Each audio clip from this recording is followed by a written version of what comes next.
উত্তরবঙ্গের এক বিশেষ পিঠার নাম কাটা পিঠা।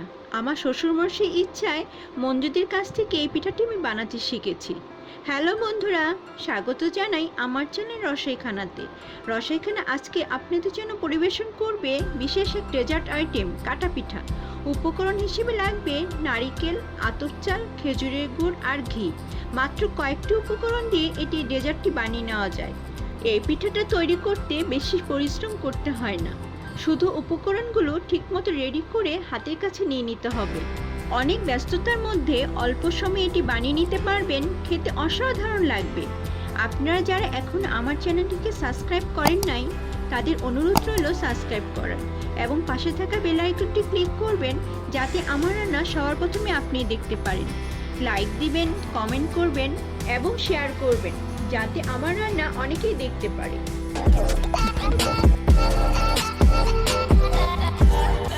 এর জন্য একটি প্যান নিয়ে তার মধ্যে একে একে সব কিছু নিয়ে নেব।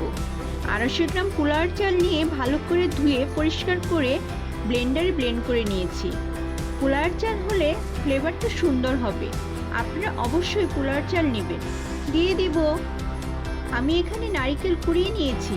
যে পরিমাণ চালের গুঁড়া নিয়েছি সেই পরিমাণে নারকেল কুড়িয়ে নিব। চালের গুঁড়া আর নারকেল সমপরিমাণ নিতে হবে, তাহলে খেতে ভালো লাগবে।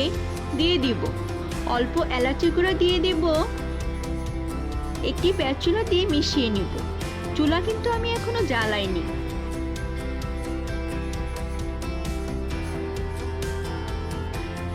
পঞ্চাশ গ্রাম বাতাসা দিয়ে দেব। এটি অপশনাল, আপনাদের হাতের কাছে বাতাসা না থাকলে নাও দিতে পারেন। লিকুইড ফুল ক্রিম দুধ নিয়েছি হাফ কেজি। প্রথমে অল্প দিয়ে মিশিয়ে নিব, একবারে দিব না, মিশিয়ে আবার দিয়ে দেব।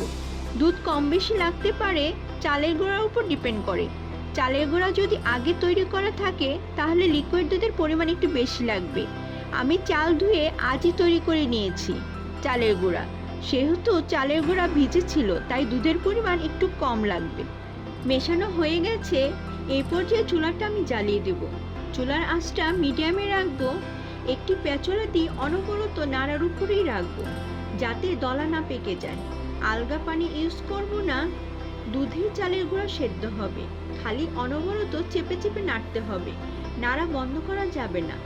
আবার খেয়াল রাখতে হবে যেন নিচে লেগে না যায়।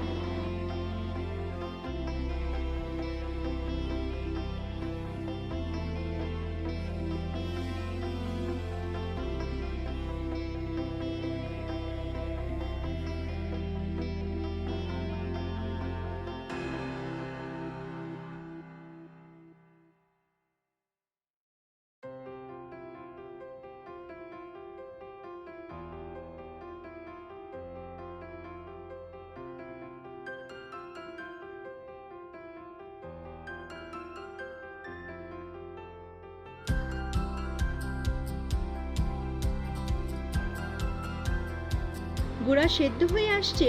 এ পর্যায়ে 250 গ্রাম খেজুরের গুড় নিয়েছি, ছোট ছোট করে ভেঙে নিয়েছি, দিয়ে দেব। মিশিয়ে নিব ভালোভাবে। নাড়া কিন্তু বন্ধ করা যাবে না, নাড়া বন্ধ করলেই দলা পেকে যাবে, এতে পিঠা ভালো হবে না।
গুড়টা গলে গেছে, চালটাও সেদ্ধ হয়ে গেছে। এখন আমি এর মধ্যে ঘি অ্যাড করব। অল্প অল্প করে অ্যাড করব, একবারে দিব না। আমি 2 চামচ ঘি দিয়ে ভালোভাবে মিশিয়ে নিব।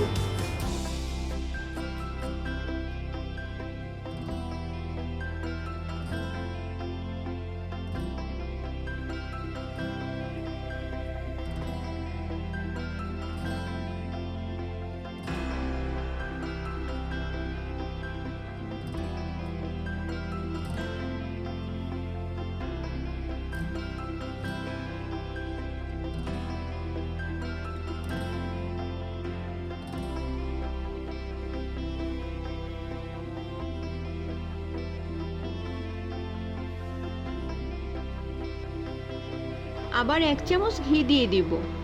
নাড়তে নাড়তে দেখুন প্যানের মধ্যে এটি ঘুরে আসছে, তার মানে এটি হয়ে গেছে। এই পর্যায়ে চুলাটা বন্ধ করে দেব। যে প্লেটে আমি এটি নামাবো তাতে 1 চামচ ঘি দিয়ে মাখিয়ে নিব, যাতে পিঠাগুলো সহজেই তোলা যায়। প্লেটে নামিয়ে নিব।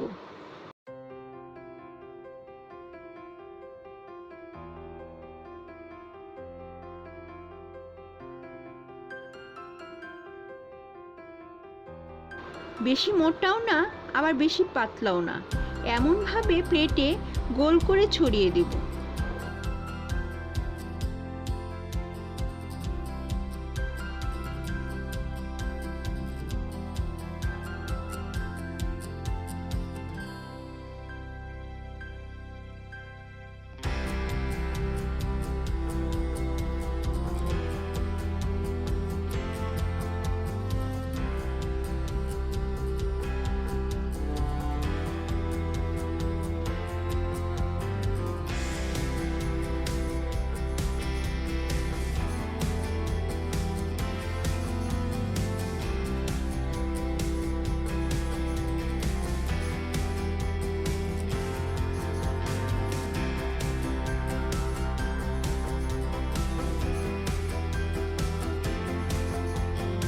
ছড়ানো হয়ে গেছে।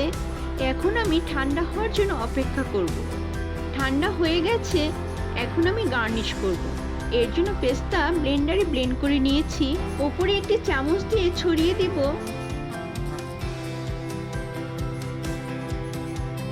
একটি নাইফ দিয়ে লম্বা করে কেটে ঘুরিয়ে আবার স্কোয়ার করে কেটে নেব।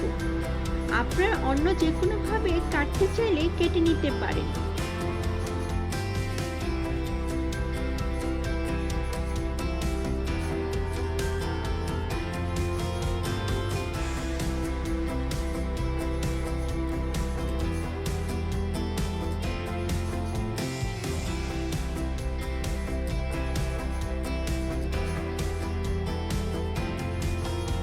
উপরে পেস্তা দিয়ে দিচ্ছি।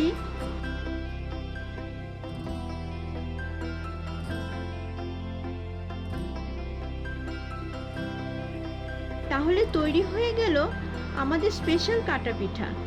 এটি বানানো যেমন সহজ, খেতেও অসাধারণ লাগবে। আপনারা আমার মতো করে বাসায় বানিয়ে নেবেন, সবাই খেয়ে অনেক মজা পাবে। ভালো লাগলে একটি লাইক দিবেন। ভালো থাকবেন, সুস্থ থাকবেন। আজ এই পর্যন্তই।